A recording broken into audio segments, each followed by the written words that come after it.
इन दिनों एक के बाद एक पत्नियों की खौफनाक साजिश और खूनी कांडों की खबरें सामने आ रही है। कहीं पति को काटकर ड्रम में भर दिया तो कहीं पति की लाश काटकर ट्रॉली बैग में डाल दी। कहीं पत्नी से परेशान पति ने सुसाइड कर ली तो कहीं पत्नी ने पति से करोड़ों की मांग कर दी। इसी तरह का एक और हैरान कर देने वाला मामला सामने आया है। खबर कर्नाटक की राजधानी बेंगलुरु से है, जहां पूर्व डीजीपी ओम प्रकाश की बेरहमी से हत्या कर दी गई और खबर के मुताबिक पत्नी ने जुर्म कबूल लिया। पत्नी ने पुलिस को बताया कि पहले उन्होंने अपने पति पूर्व डीजीपी ओम प्रकाश पर मिर्च पाउडर डाला, फिर जब वो मिर्च लगने की वजह से छटपटाहट करने लगे तो उन्हें रस्सी से बांध दिया। इसके बाद ओम प्रकाश पर चाकू से हमले किए। खून से लथपथ पूर्व डीजीपी ने कुछ देर बाद दम तोड़ दिया। इसे लेकर पत्नी का पुलिस से कहना था कि हमने अपनी जान बचाने के लिए संघर्ष के दौरान ये सब किया। ओम प्रकाश के बेटे कार्तिकेश ने अपने पिता को खून से लथपथ शव घर के ग्राउंड फ्लोर पर देखा था, जिसके बाद इसकी सूचना पुलिस को दी गई। मीडिया रिपोर्ट्स के मुताबिक ओम प्रकाश की हत्या उस वक्त हुई जब वे लंच कर रहे थे। उनकी प्लेट में 2 तरह की मछलियां थी और इसी दौरान उनकी पत्नी पल्लवी ने कथित रूप से बहस करनी शुरू कर दी। इसके बाद आगे पत्नी ने मिर्च पाउडर डाला और फिर चाकू से हमला कर दिया। सूत्रों ने बताया कि घटनास्थल पर टेबल के पास लंच प्लेट पड़ी हुई थी। पुलिस ने पूर्व डीजीपी की पत्नी और बेटी को हिरासत में लिया है। जांच में यह भी शक जताया गया कि पल्लवी के साथ उनकी बेटी भी इस हत्या में शामिल हो सकती हैं।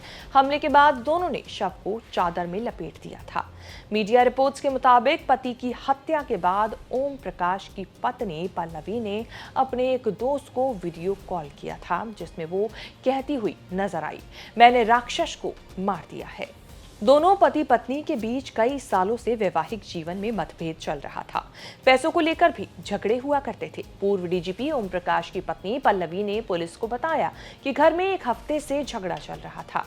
ओम प्रकाश बार बार बंदूक लेकर आते और मुझे और मेरी बेटी को धमकाते। वे गोली मारने की धमकी दे रहे थे। रविवार सुबह से ही घर में कई मुद्दों को लेकर झगड़ा चल रहा था। ओम प्रकाश ने दोपहर में झगड़ा किया और हमें मारने की कोशिश की। ओम प्रकाश बेंगलुरु के पॉश इलाके HSR लेआउट में 3 मंजिला घर में रह रहे थे। जानकारी के मुताबिक कर्नाटक के दांडेली में एक जमीन से संबंधित विवाद में इस अपराध को अंजाम दिया गया है। कुछ महीने पहले पल्लवी ने शिकायत दर्ज कराने के लिए SHR लेआउट पुलिस स्टेशन का रुख किया था। हालांकि उस वक्त इस पर पुलिस की तरफ से कोई खास एक्शन नहीं लिया गया था। सूत्रों के मुताबिक इस हत्याकांड में मानसिक स्वास्थ्य से जुड़ा एंगल सामने आया है। पूर्व डीजीपी की पत्नी, जो कि इस हत्याकांड मामले में आरोपी है, वह कथित तौर पर पिछले 12 सालों से सिजोफ्रेनिया से जूझ रही हैं और उनका इलाज चल रहा है। वह अक्सर भ्रम की स्थिति में रहती थी, चीजों की कल्पना करती थी और बेबुनियाद विचारों से परेशान रहती थी। सूत्रों का दावा है कि परिवार के सदस्यों ने खुलासा किया कि वह अक्सर डर में रहती थी। दावा करती थी कि उसका पति उसे नुकसान पहुंचा सकता है और उन्होंने ये भी आरोप लगाया कि उसके पति ने कई मौकों पर उसे धमकाने के लिए बंदूक भी लहराई। 78 साल के पूर्व डीजीपी ओम प्रकाश मूल रूप से बिहार के चंपारण के रहने वाले थे और 1981 बैच के IPS अधिकारी थे। ओम प्रकाश ने भूविज्ञान में मास्टर डिग्री की थी। 28 फरवरी 2015 को कर्नाटक के DG और IGP बने और जनवरी 2017 में रिटायर हो गए थे।